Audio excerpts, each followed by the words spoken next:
Captain Sam Miller stood at the viewport of the exploration vessel Starbound, watching the stars drift by. The ship hummed quietly as it made its way toward Proxima Centauri b, Earth's closest colony. It was supposed to be a routine supply run, nothing more than dropping off medicine, tools, and the occasional luxury item from home. Sam had made this trip a dozen times before without incident. "Captain, we're picking up something strange on long-range scanners," said Officer Jill Peterson from her station at Communications. Her voice had an edge that made Sam turn around. "Define strange," Sam said, walking over to look at her screen. "It's big, sir, much bigger than any human vessel, and it's not broadcasting any identification." Sam frowned. "Show me." The main screen flickered to life, displaying a massive ship unlike anything Sam had ever seen. It was at least 20 times the size of the Starbound, with a hull that seemed to be covered in strange protrusions. As the image enhanced, Sam realized, with a chill, that those weren't random features. They were trophies. Pieces of other ships, monuments, and what appeared to be weapons were attached to the hull like decorations. "Are they on an intercept course?" Sam asked. Lieutenant Greg Walsh at the navigation station nodded. "Yes, sir. They'll overtake us in about 15 minutes at their current speed." Sam took a deep breath. First contact, it wasn't supposed to happen like this. Not during a simple supply run with a crew of just 12 people. There were protocols, specialized teams for this kind of situation. But now it was up to them. "Open all frequencies," Sam ordered. "Let's see if they want to talk." For several tense minutes, nothing happened. The alien vessel continued its approach, growing larger on their screen with each passing moment. Then suddenly their communication system crackled to life. The creature that appeared on screen sent a chill through the bridge. It stood much taller than a human, with a hard, shiny exoskeleton that looked like it could deflect bullets. Its four eyes blinked independently of each other, and when it opened its mouth to speak, Sam could see rows of sharp teeth. "I am General Vroktar of the Kazoran Empire," the creature said, its voice translated through the ship's computer. "Your planet is now under our protection. This means you will provide resources, technology, and territory as we require. Resistance will result in your extinction." Sam swallowed hard but kept his face neutral. "I am Captain Sam Miller of Earth's exploration vessel Starbound. We are a peaceful ship on a supply mission. We welcome the opportunity to establish diplomatic relations with your people." General Vroktar made a sound that might have been a laugh. "Diplomacy is for equals, human. The Kazoran have conquered 17 star systems. Your weapons are primitive. Your defenses are weak. But we are not unreasonable. I will board your vessel to discuss the terms of your surrender." The screen went dark. "Sir, what do we do?" asked Lieutenant Walsh, his face pale. "We can't fight that thing, and Earth is months away even at our fastest communication speed." Sam thought quickly. "We need time. Time for Earth to prepare defenses, to understand what we're facing." He tapped his communication badge. "All senior officers to the conference room immediately. And someone make sure Buddy is secured in my quarters with the door locked." 10 minutes later, Sam sat at the head of the conference table with his officers. "They're going to board in less than an hour," he explained. "We can't stop them, so we need to stall. Make them think negotiating with us is worth their time." The officers nodded, though fear was clear in their eyes. "What about Buddy?" asked Dr. Leslie Harris, the ship's medical officer. "Should we sedate him?" Sam shook his head. "No, just keep him in my quarters. The last thing we need is my golden retriever running around during first contact." The Kazoran shuttle docked with the Starbound exactly 1 hour later. The airlock cycled, and General Vroktar ducked through the doorway, flanked by 4 armed guards. Standing at full height, the general was nearly 10 feet tall, towering over even the tallest human crew member. "Your vessel is primitive," the general observed, looking around with obvious disdain. "But it will serve as an adequate place to begin our discussions." Sam led the alien delegation to the conference room, keeping his expression calm despite the fear twisting in his stomach. The Kazoran weapons looked advanced, energy-based if he had to guess. One shot would probably vaporize a human. "Before we discuss terms," Sam said once they were all seated. "Perhaps you could tell us more about your empire. We humans value understanding those we deal with." General Vroktar's upper eyes narrowed while his lower eyes scanned the room. "The Kazoran Empire spans 42 planets across 17 star systems. We have brought order to chaos, civilization, to primitive worlds. Those who accept our protection thrive. Those who resist," he gestured to his armor, which Sam now realized was decorated with symbols representing conquered worlds. "And what does protection involve exactly?" Sam asked, trying to keep the conversation going.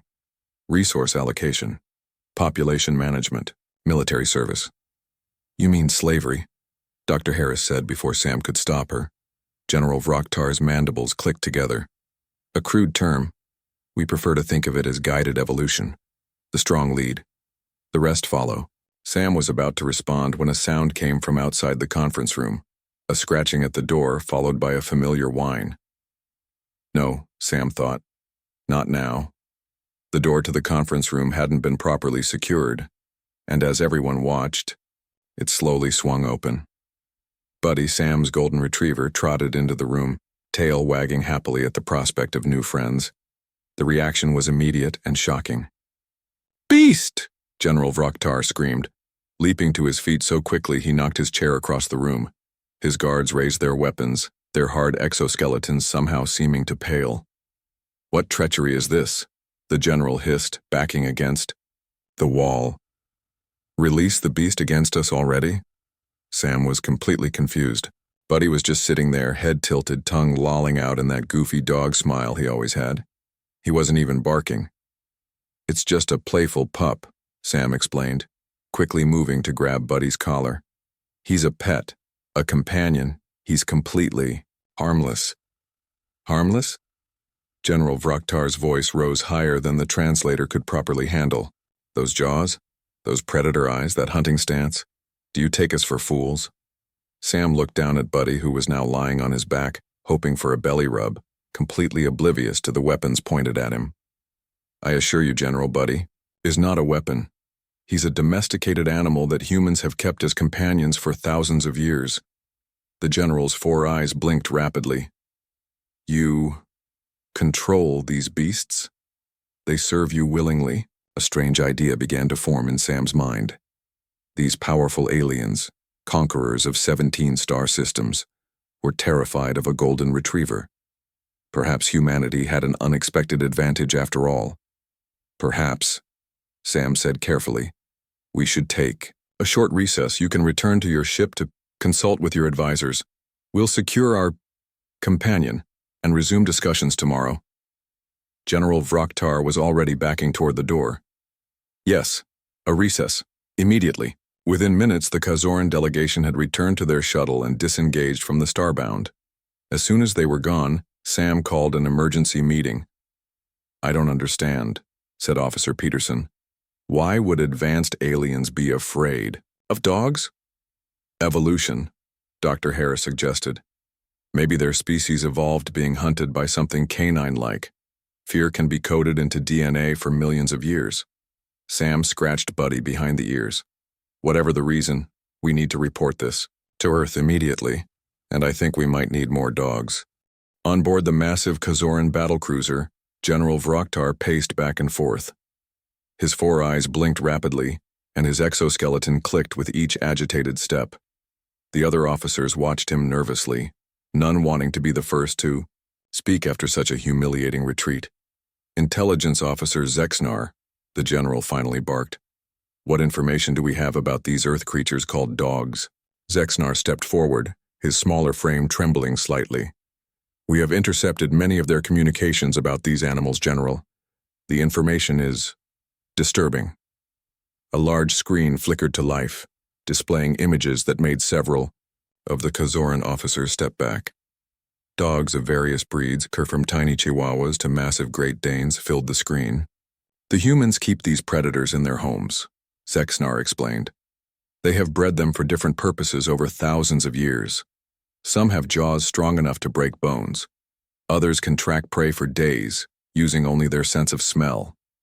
"And the humans control them?" asked a junior officer, mandibles quivering. Yes, said Zexnar, but it's more than control. They have formed a symbiotic relationship. The animals are fanatically loyal to their human masters, often fighting to the death to protect them. General Vroktar clicked his front claws together in thought. These dogs, how many does Earth possess? Estimates suggest over 900 million, General. A collective hiss of fear went through the command room. 900 million? And they're kept as pets? The general's voice rose. Impossible. They must be weapons.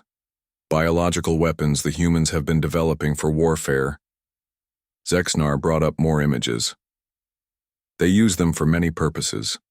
These animals can detect diseases in humans before any symptoms appear. They can find explosives, hidden deep underground. Some can even predict seizures in their masters before they happen. General Vroktar stared at the images, particularly disturbed by one showing a smiling child hugging a large German shepherd. And the small humans, the young, they allow these predators near their offspring? Yes, General. They consider them protectors. The general turned away from the screen. We have conquered species twice our size. We have faced plasma weapons and gravity bombs. But this... He shuddered visibly. Call the War Council. We must reconsider our approach to Earth. Meanwhile, aboard the Starbound, Captain Sam Miller had called his own emergency meeting. The ship's small conference room was packed with officers all talking excitedly about what had just happened. Quiet, please, Sam said, raising his hands. Buddy sat beside his chair, tail thumping against the floor. What we just witnessed may be the most important discovery in human history. An advanced alien species, one that has conquered 17 star systems, is terrified of dogs. Officer Jill Peterson was reviewing data on her tablet. I've been searching our cultural database, she said. There's something interesting about the Kazoran biology. Based on the scans we took while they were aboard, their genetic structure suggests they evolved from creatures similar to Earth's cockroaches. Dr. Leslie Harris nodded thoughtfully. That makes sense. On Earth, many insects are hunted by small mammals. If the Kazoran evolved from cockroach-like creatures, they might have ancestral predators that resembled canines. A genetic memory, Lieutenant Greg Walsh suggested. Fear coded into their very DNA. Sam looked down at Buddy, who was now sleeping peacefully at his feet. So this friendly goofball is literally their worst nightmare. It appears so, Dr. Harris. Confirmed. And if they evolved from insects, their society probably values the collective over the individual. That would explain their empire-building behavior. Sam stood up and walked to the viewport, staring out at the distant Kazoran ship. We need to contact Earth immediately. This information could save our planet. What should we tell them? Asked Officer Peterson. The truth, Sam replied. That we've encountered an advanced alien civilization intent on conquest, and our best defense might be man's best friend. The communications delay meant it would take 4 hours for their message to reach Earth and another 4 to receive a response. During that time, the Kazoran ship maintained its distance, neither approaching nor leaving. Sam spent the waiting time with Buddy, scratching the golden retriever behind the ears. You're a good boy, he murmured. You might have just saved humanity, and all you wanted was to say hello. When Earth's response finally came, it was from Defense Coordinator Alan Wright himself. His face appeared on the main screen, lines of worry etched deeply around his eyes. Captain Miller, we've reviewed your report and the video evidence.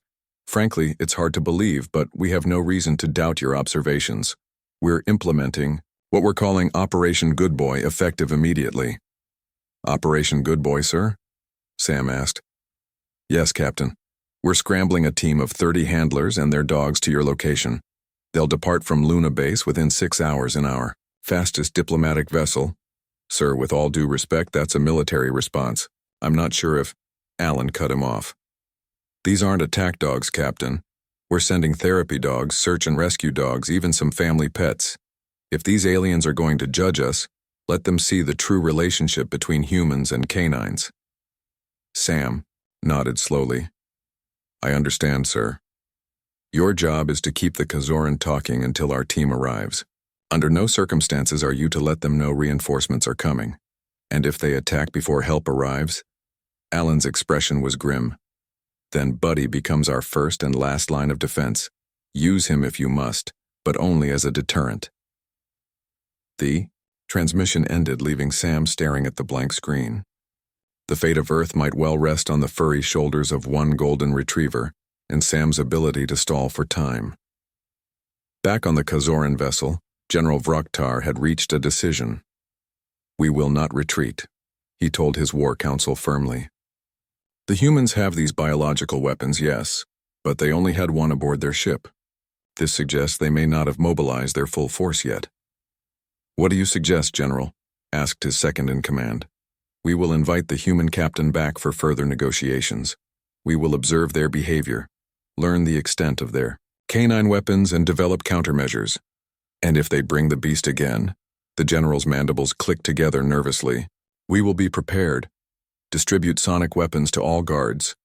Our scientists believe high-frequency sounds may disorient the creatures." As both sides prepared for the next encounter, neither realized how this chance meeting would change the course of interstellar relations forever. The humans saw an opportunity for peaceful first contact, while the Kazoran saw a terrifying new enemy. And Buddy, the golden retriever? He just hoped there would be treats involved in whatever was happening next. 3 days had passed since the first meeting with the Kazoran. The massive alien ship maintained its position at a safe distance from the Starbound, neither advancing nor retreating.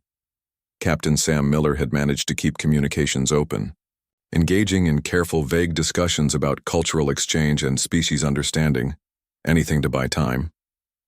"Any word on our reinforcements?" Sam asked Officer Jill Peterson quietly, as they prepared for another video call with General Vroktar. "They'll be here within the hour, Captain," she replied, checking her tablet. "The transport ship Goodwill just cleared the outer sensor range. They're running dark to avoid detection by the Kazoran." Sam nodded and straightened his uniform. "Good. Let's hope our furry diplomats are ready for their mission." The main screen flickered to life, revealing General Vroktar's imposing figure. The alien's exoskeleton seemed to have taken on a darker shade, which Dr. Harris had suggested might be the Kazoran equivalent of stress. "Captain Miller," the general greeted, his translated voice carefully controlled. "Have you considered our proposal? Your species will be permitted to maintain limited autonomy if you agree to our protection." Sam smiled pleasantly. "General, we appreciate your patience. As I've explained, decisions of this magnitude require consultation with our leadership on Earth. Perhaps a face-to-face meeting would help move our discussions forward." The general's 4 eyes blinked in different patterns, a sign of suspicion. "You invite us back to your vessel? After your display of biological weaponry?" "A misunderstanding," Sam said smoothly. "Buddy is a companion, not a weapon. To prove our peaceful intentions, I suggest meeting on neutral ground. We have a shuttle bay large enough for both our delegations. No weapons, no companions." There was a long pause as the general appeared to consult with others off-screen. Finally, he nodded. "Agreed. 2 hours from now, 6 representatives, from each side." As soon as the transmission ended, Sam turned to his team. "The Goodwill will dock in 45 minutes. That gives us just enough time to prepare." Officer Peterson looked concerned. "Captain, are you sure about this? We're deliberately bringing dogs to meet with aliens who are terrified of them." "We're not starting a war," Sam assured her. "We're preventing one. If Earth has to surrender, because we can't defend against their technology, millions will die. But if we can establish boundaries through peaceful deterrence, like nuclear deterrence in the 20th century, Lieutenant Greg Walsh mused, no one launches because everyone would lose." "Exactly," Sam said. "But instead of nuclear weapons, we have golden retrievers and poodles." Exactly 50 minutes later, the transport ship Goodwill successfully docked with the Starbound. Sam was there to greet the 30 handlers and their canine partners as they came aboard. Officer Kelly Jones, a tall woman with short brown hair, was first through the airlock, with a German shepherd named Max walking obediently at her side. "Captain Miller, Kelly Jones, K9 Special Operations. These are my colleagues." One by one, the handlers introduced themselves and their dogs. There was Doug Williams with his border collie named Pepper, Ben Garcia with his Belgian Malinois named Duke, and many others. The dogs ranged from large working breeds to medium-sized herding dogs, and even a few smaller breeds like beagles and corgis. "Thank you all for coming," Sam said, looking at the assembled team. "I know this mission sounds strange, but the fate of Earth may well depend on it." "Sir," Kelly said with a smile, "most of us work with dogs because we know how special they are. If they can search for missing people, detect cancer, and guide the blind, why not help with alien diplomacy too?" Sam briefed the team quickly. The plan was simple, but risky. The dogs and their handlers would hide in the cargo area adjacent to the shuttle bay.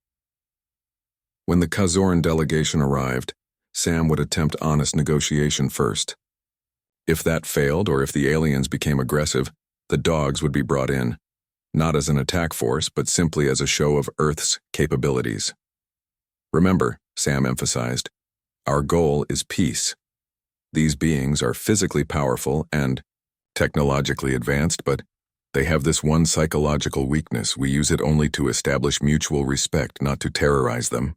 The handlers nodded in understanding and moved to their positions, dogs quietly following. At exactly the scheduled time, the Kazoran shuttle docked in the Starbound's bay. General Vroktar emerged with 5 officers, all wearing what appeared to be ceremonial armor decorated with symbols of their conquered worlds. "Captain Miller," the general said, ducking his tall frame through the human-sized doorway, "let us discuss this matter without delay." Sam had arranged a large round table in the center of the shuttle bay, hoping the equal seating arrangement would set a tone of mutual respect. As they sat down, Sam noticed small devices attached to each Kazoran's armor, likely the sonic weapons they hoped would protect them from dogs.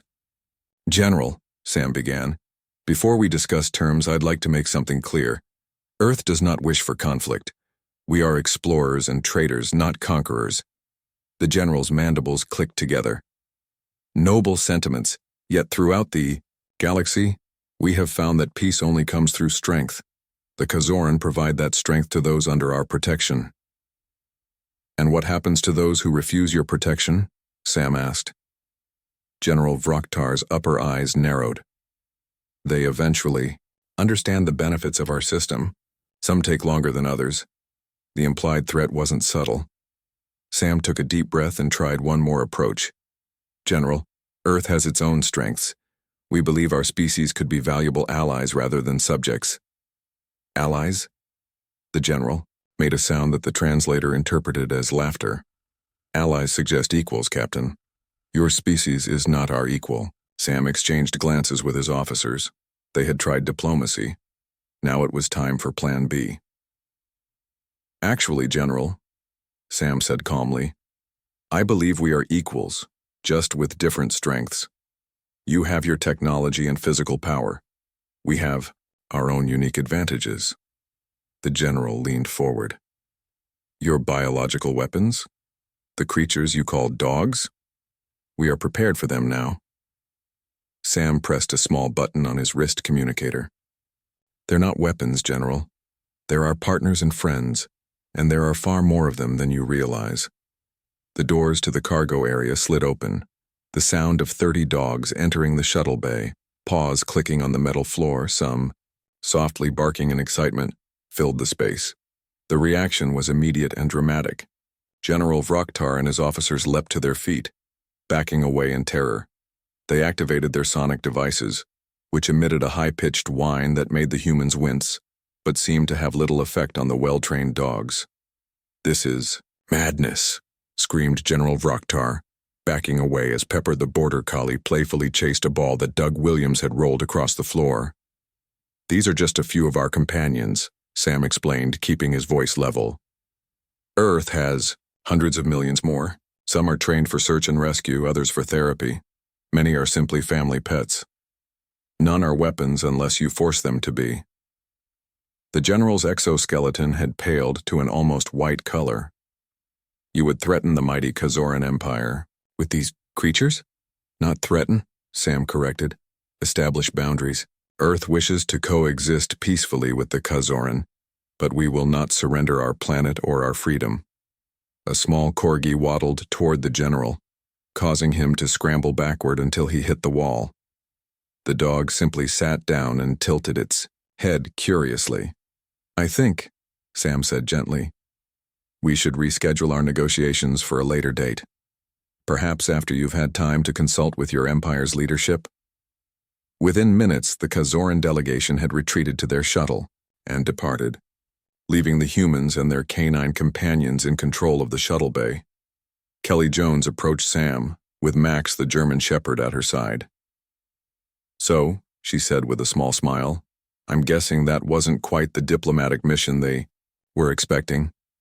Sam shook his head, watching the Kazoran shuttle return to their massive ship. "No, it wasn't. And I don't think Earth's place in the galaxy will ever be the same again." The Kazoran battle cruiser retreated to the edge of the solar system, but didn't leave entirely. For 2 weeks it maintained position near the orbit of Neptune, far enough to feel safe, but close enough to monitor Earth communications. Captain Sam Miller and the crew of the Starbound remained on high alert, with the dog handlers and their canine partners continuing their unexpected diplomatic mission. "They're still out there," Lieutenant Greg Walsh reported, watching the long-range scanner. "But they've been joined by 3 smaller vessels that arrived yesterday." Sam frowned. "Reinforcements?" "I don't think so," Officer Jill Peterson said, looking up from her communications station. "They're not Kazoran ships, different design completely." Before Sam could respond, his tablet chimed with an incoming message from Earth. "Defense Coordinator." Alan Wright's face appeared on the screen, looking cautiously optimistic. "Captain Miller, we've received a communication from another alien species called the Andari. They say they're aware of our encounter with the Kazoran and wish to establish diplomatic relations." Sam raised his eyebrows in surprise. "Sir, we've detected 3 unknown ships that just rendezvoused with the Kazoran vessel. Could be related." "Almost certainly," Alan agreed. "The Andari claim to have a long-standing peace agreement with the Kazoran Empire. They've specifically requested to meet with you and, in their words, the companions who protect Earth." Sam exchanged looks with Kelly Jones, who was sitting nearby with Max, her German Shepherd. "They want to meet the dogs?" "It appears so. The Andari have suggested a neutral meeting on an uninhabited moon of Neptune. We're inclined to agree, but with caution. You'll take a small team. Just you, Officer Jones and her dog. The Andari promised to bring only 2 representatives, and no Kazoran." 2 days later, Sam found himself piloting a small shuttle toward the designated meeting point, with Kelly and Max as his only companions. The Neptune moon was little more than a large, icy rock, but its surface had enough gravity to walk normally. The Andari had set up a simple pressurized dome for the meeting. "Ready?" Sam asked, checking Kelly's spacesuit one last time. Max wore a specially designed canine spacesuit, complete with a helmet that allowed him to see and smell his surroundings. "As ready as we'll ever be," Kelly replied, patting Max's head. "First contact, take 2. They entered the airlock of the dome and waited as it cycled. When the inner door opened, they were greeted by a sight entirely different from the intimidating Kazoran. The 2 Andari standing before them were shorter than humans, with gray skin that seemed to shimmer slightly. They had 4 arms and large, expressive eyes that blinked slowly. They wore simple robes with intricate patterns woven into the fabric. "Greetings, humans," one of them said, their voice soft and melodic. "I am Ambassador Leary of the Andari Collective. This is my associate, Science Director Narration." Sam removed his helmet, having confirmed the atmosphere was safe. "I'm Captain Sam Miller of Earth, and this is Officer Kelly Jones. And this," he added as Kelly removed Max's helmet, "is Max." The Andari's reaction to Max was nothing like the Kazoran's terror. Instead, Ambassador Leary's eyes widened with what seemed to be delight. She knelt down slowly, extending one of her 4 hands toward Max. "May I?" she asked Kelly. Kelly nodded, giving Max a hand signal to stay calm.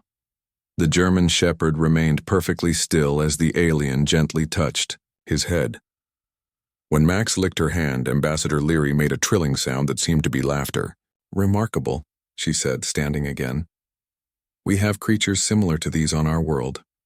The Kazoran fear them because their ancestors were hunted by similar predators, but we have found them to be gentle, intelligent companions. Science Director. Naren stepped forward. That is why we contacted you. For centuries we have maintained peace with the Kazoran through a unique arrangement. Our worlds contain nature, preserves with dog-like creatures as part of our treaty. The Kazoran avoid these areas completely. Sam's mind raced with the possibilities. So you're saying we could use this canine deterrent to establish peaceful relations? Precisely, Ambassador Leary confirmed. The Kazoran Empire has conquered many worlds, but they have never attempted to invade ours. They know we would simply release our Kendari, our dog-like species, into the wild. Kelly scratched Max behind the ears. So our best weapons against an advanced alien empire are literally our best friends. The Kazoran are proud, Ambassador Leary continued. They will not admit defeat easily. But General Vroktar has contacted us because he sees no path to conquering Earth without unacceptable losses. He seeks a way to retreat honorably. And you're offering to help negotiate? Sam asked. The ambassador nodded. The Andari believe in balance. The Kazoran bring order to chaotic systems. Sometimes this is needed. But species like yours bring innovation and connect with other life forms in ways the Kazoran cannot understand. Both approaches have value in our galaxy.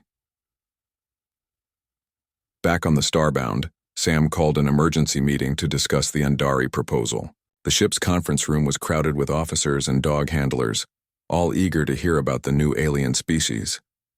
Let me get this straight, Doug Williams said, his border collie Pepper sitting attentively at his feet. These Andari aliens want to help us negotiate a peace treaty with the Kazoran, based entirely on their fear of dogs? That's the simple version, Sam confirmed. The Andari have maintained peace with the Kazoran for over 3 centuries using this same strategy. They believe we can do the same. Dr. Leslie Harris looked thoughtful. It's brilliant, actually. Non-violent deterrence. The dogs aren't harmed, the Kazoran aren't harmed, and Earth remains free. There's more, Sam added. The Andari are interested in establishing trade relations with Earth. Apparently, our connection with dogs suggests we might have compatible values and technologies. So our first alien friends come to us because of dogs, Ben Garcia said, laughing as he petted Duke, his Belgian Malinois. Somehow that feels right. Over the next week, a complex series of negotiations took place.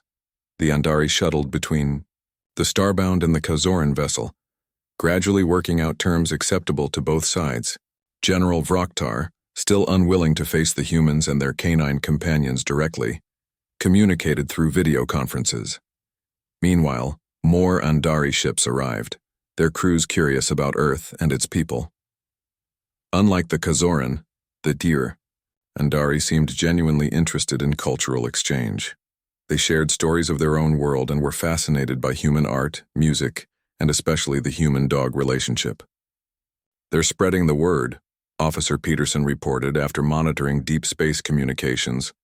At least 7 other species have now heard about Earth and our unique defensive capability. We're becoming famous out there. Sam looked at Buddy, who was sleeping peacefully under his desk. The golden retriever who had accidentally started this whole situation had no idea he'd changed humanity's place in the galaxy. Famous for having dogs, Sam mused. Of all the ways first contact could have gone, I never would have predicted this. As the negotiations neared completion, one thing became clear. Earth was about to step onto the galactic stage not as a conquered world, not as a minor player, but as a civilization with a unique advantage and a new powerful ally in the Andari. All thanks to man's best friend. 6 months after the first encounter with the Kazoran, Captain Sam Miller found himself in a situation he could never have imagined. He stood in a large, circular chamber aboard a neutral Andari diplomatic vessel, wearing his formal Earth uniform with new insignia identifying him as Earth's first ambassador to the galactic community. Beside him stood Kelly Jones with Max, Doug Williams with Pepper, Ben Garcia with Duke, and several other handlers with their dogs. The humans looked nervous but proud. The dogs, sensing the importance of the moment, remained calm and attentive. On the opposite side of the chamber stood General Vroktar and a delegation of Kazoran officials. They maintained a careful distance from the dogs, their exoskeletons, polished to a high shine for the historic occasion. Though still visibly uncomfortable, the general had at least mastered the art of being in the same room as the canines without fleeing in terror. Between the two groups, Ambassador Leary and 3 other Andari representatives arranged a ceremonial table where the official document would be signed, what would become known as the Canine Accord, perhaps the strangest peace treaty in galactic history. Representatives of Earth and the Kazoran Empire, Ambassador Leary began, her melodic voice carrying through the chamber. Today marks a new chapter in galactic relations. From an accidental first contact has come understanding, and from fear has come respect. Sam caught Buddy's eye. The golden retriever who had started it all had been given a special place of honor at the ceremony, wearing a small diplomatic sash around his neck. He looked as happy and clueless as ever, simply enjoying being wherever his human was.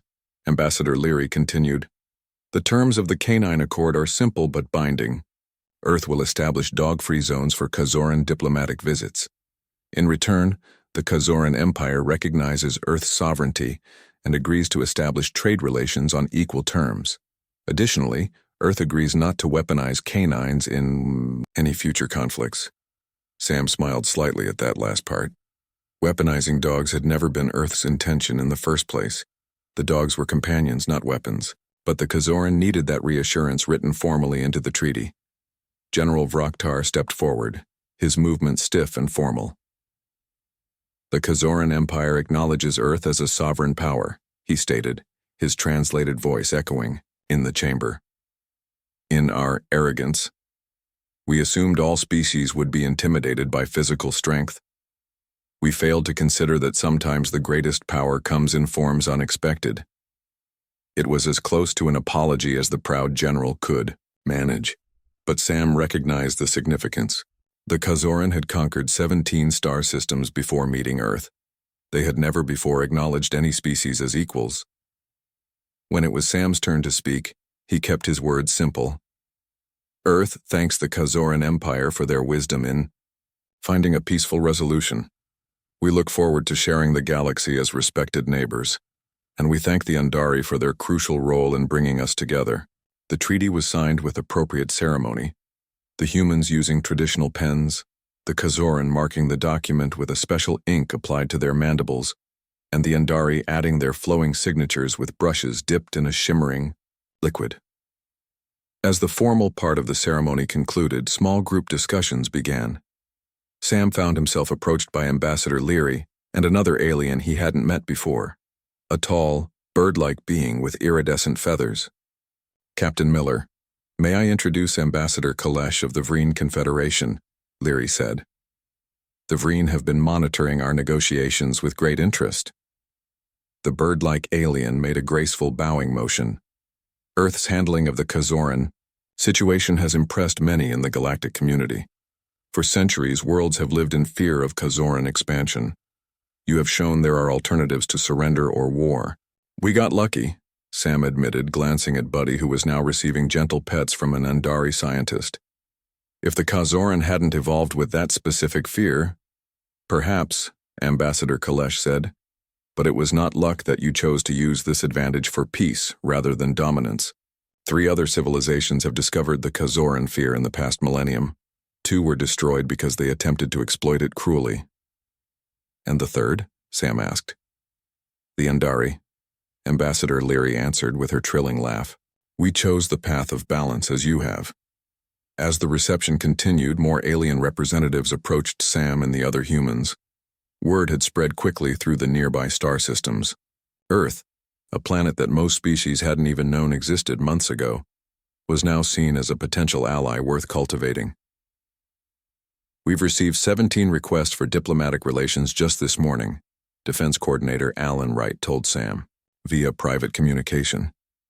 "Earth governments are scrambling to create a unified diplomatic corps, and dog adoption rates have gone up 300% since news of the treaty negotiations went public." Sam laughed. Everyone wants their own alien deterrent? Something like that, Alan replied, though most people just say they want a friend like Buddy. Later, as the diplomatic vessel prepared to return to Earth, Sam took a moment to stand at a viewport with Buddy by his side. The golden retriever pressed his nose against the transparent material, fascinated by the stars beyond. "You know, boy," Sam said quietly, scratching Buddy behind the ears. "History is full of stories about how dogs and humans found each other. Some say we domesticated them.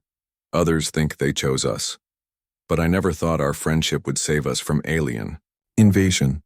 Buddy responded by licking Sam's hand, completely unaware of his role in galactic politics. A small ceremony awaited them when they returned to Earth. Buddy was given a special commendation as Earth's first cosmic diplomat, complete with a medal, and a custom diplomatic passport with his paw print as the signature.